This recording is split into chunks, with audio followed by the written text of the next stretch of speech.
Hello! ഇതാണ് ട്ടോ ഇന്നത്തെ പരിപാടി. എന്താന്നല്ലേ ചെമ്പരത്തി താളി ഉണ്ടാക്കാൻ പോവാണ്.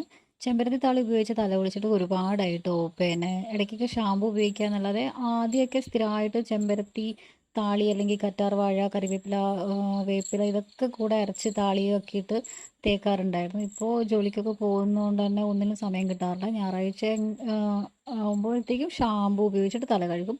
ഇപ്പോൾ വല്ലാതെ ഡാൻഡ്രഫ് വന്നിട്ടുണ്ട്. അതുപോലെ മുടി കൊഴിച്ചിലും ഉണ്ട്. അതുകൊണ്ട് ഇന്ന് താളി ഉണ്ടാക്കാമെന്ന് കരുതി. ഇടയ്ക്കൊക്കെ കഞ്ഞിവെള്ളവും ഉപയോഗിക്കാറുണ്ട്. ഇപ്പോൾ വല്ലാതെ മുടി കൊഴിച്ചിലുണ്ട്, നല്ല മുടി കൊഴിച്ചിലുണ്ട്. അതുപോലെ താരൻ കാരണം നെറ്റിയിലൊക്കെ നല്ല കുരുവൊക്കെ വന്നിട്ടുണ്ടായിരുന്നു. അതുകൊണ്ട് ഇന്ന് ചുമ്മാ ആ, താളി ഉണ്ടാക്കി തേക്കാമെന്ന് കരുതി. കുറച്ച് സമയം തലയിൽ അങ്ങനെ തേച്ച് പിടിപ്പിച്ചതിന് ശേഷം പിന്നെ കുറച്ച് സമയം കഴിഞ്ഞിട്ടാണ് കേട്ടോ ഞാൻ കുളിക്കാൻ പോയത്. താളി കുളിക്കുമ്പോൾ തന്നെ അങ്ങനെ ആക്കിയിട്ടില്ല. അത് തേച്ചിട്ട് കുറച്ച് സമയം പിടിപ്പിച്ചിട്ടുണ്ടല്ലോ. ഇതൊക്കെ തേച്ച് പിടിപ്പിക്കുമ്പോഴത്തേക്കും കുറച്ച് മുടി പോയി കേട്ടോ.